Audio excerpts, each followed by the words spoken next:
ગુજરાતમાં ભાજપા શાસિત મહાનગરપાલિકાઓ જે મેવા સદન બની ગયા છે। ભાજપા સરકાર ગુજરાતના યુવાનોને વારંવાર ભરતી માટેની તો લોલીપોપ આપે છે, જાહેરાતો અનેક કરે, પણ જાહેર હિતમાં સ્થાન ન હોય એવી અનેક જાહેરાતો ભૂતકાળમાં ભાજપા કરી ચૂકી છે। ગુજરાતના યુવાનો સાથે છેતરપિંડી કરનાર ભાજપાએ હવે પોતાના જ પક્ષના પદાધિકારીઓ હોદ્દેદારો સાથે પણ કેવી છેતરપિંડી કરી શકે એનો બેનબૂન નમૂનો અને ભાજપાના આંતરિક ગજગાનો ઉત્તમ નમૂનો વધુ એક વખત ગાંધીનગર મહાનગરપાલિકામાં જોવા મળ્યો છે। ગાંધીનગર મહાપાલિકામાં 10 જેટલી વિવિધ કમિટીઓ જેની દરખાસ્ત 1 વર્ષ થઈ હજી રાજ્ય સરકારે મંજૂર નથી કરી, કમિટીના અસ્તિત્વને જે અસ્તિત્વમાં જ નથી એવી કમિટીને જેની દરખાસ્ત રાજ્ય સરકારમાં પેન્ડિંગ છે, એ કમિટીના ચેરમેન, વાઇસ ચેરમેન અને સભ્યની નિમણૂક કરી દેવામાં આવી છે। મને એમ લાગે છે કે ભાજપાએ આ કરવા માટે એમનો આંતરિક ગજગા પ્રકાશતાય છે, જેનો ભોગ ગાંધીનગરના શહેરીજનો બની રહ્યા છે। અને ભાજપાનું આ નવું નથી, જ્યાં જ્યાં મહાનગરો, જ્યાં જ્યાં સેવા સદનો, ત્યાં મેવા સદન બનાવી દીધા।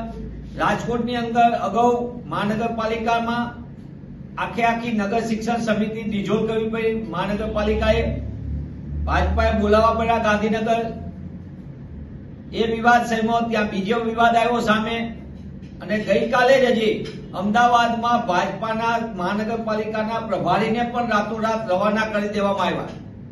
એમાં કઈ ગોઠવણ હતી, કોના હિતો સંડોવાયેલા હતા, કોના હિતો જોખમાણા, પણ પ્રભારીને રાતોરાત રવાના કરી દેવામાં આવ્યા, એમાં પણ મોટો ખેલ પડ્યો છે। તેવી જ રીતે વડોદરાની અંદર હરણી બોટકાંડ વખતે પણ ભાજપાના કાઉન્સિલર સ્પષ્ટપણે કહે છે કે આમાં મોટા કૌભાંડો છે। સુરતની અંદર ભાજપાના પૂર્વ નેતા પક્ષના કોર્પોરેશનમાં તેનું પણ મોટું કૌભાંડ ને દાદાગીરી ને ગુંડાગીરી સામે આવી। જામનગરમાં એવા કૌભાંડો, મોરબી દુર્ઘટના વખતે પણ આપણે જોયું એની નગરપાલિકાના કેવા ખેલ હતા। આ સમગ્ર બાબત દેખાય છે કે ભાજપા શાસિત મહાનગરપાલિકાઓમાં લૂંટનું શિસ્તબદ્ધ તંત્ર ચાલે છે, સુનિયોજિત, અને જે જગ્યાએ પદાધિકારીઓમાં ખેંચાણ વધી જાય તેવી જગ્યાએ ગાંધીનગરની જેમ બારોબાર પદ આપી દેવાની લાણી કરવામાં આવે છે। The Gujarat municipal corporation act ની કલમ 30(1) માં છેલ્લા 1 વર્ષથી જે દરખાસ્ત કરેલી કમિટીઓ છે જેને રાજ્ય સરકારે મંજૂર નથી કરી, એ કમિટીના ચેરમેન ને વાઇસ ચેરમેન કોના ઇશારે નીમવામાં આવ્યા, કયા આધારે નીમવામાં આવ્યા, આ ખેંચાણ હતી, ગજગા હતી કે મહેંચરી ને ભાગીદારીના પ્રશ્નો હતા, એનો પણ ગાંધીનગરની શહેરી જનતાને જવાબ આપવો જોઈએ।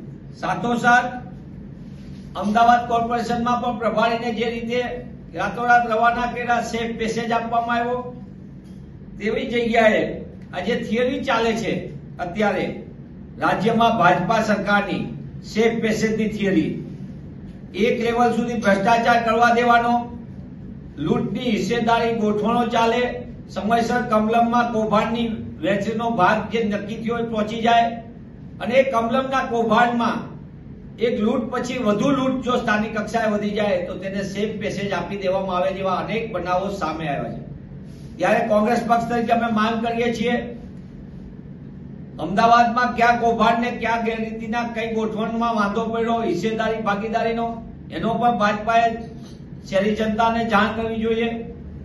ગાંધીનગરની અંદર મંજૂરી વગરની જે કમિટીનું સરકારી ચોપડે જ અસ્તિત્વ નથી, તેમાં ચેરમેન ને વાઇસ ચેરમેન ને નિમણૂક કરી કોના ઇશારે કરવામાં આવી અને કઈ ખેંચાણના લીધે કરવામાં આવી, અને રાજકોટ સહિત સુરત તક્ષશિલા કાંડ, રાજકોટનો ટીઆરપી ગેમ ઝોન, મોરબીનું કાંડ, આ બધા કાંડમાં સંડોવાયેલા ભાજપાના પદાધિકારીઓ એના ક્યાં હિતો સમાયેલા હતા, એની પણ ગુજરાતની જનતાને સરકારે તાત્કાલિક ભાજપાએ જાણ કરવી જોઈએ। કારણ કે અનેક કમલમો કૌભાંડના પૈસાથી બન્યા છે, અનેક કમલમોમાં પ્રજાના પૈસાની લૂંટમાંથી એ બન્યા છે, ખનીજ ચોરીના હોય, ટેન્ડરના હોય, અન્ય ગેરરીતિના હોય, તો આ કૌભાંડ અને એના કારણે ગુજરાતની સામાન્ય જનતાને પડી રહેલી મુશ્કેલી છે, એ અંગે ગુજરાતની જનતાને ભાજપા જવાબ આપે।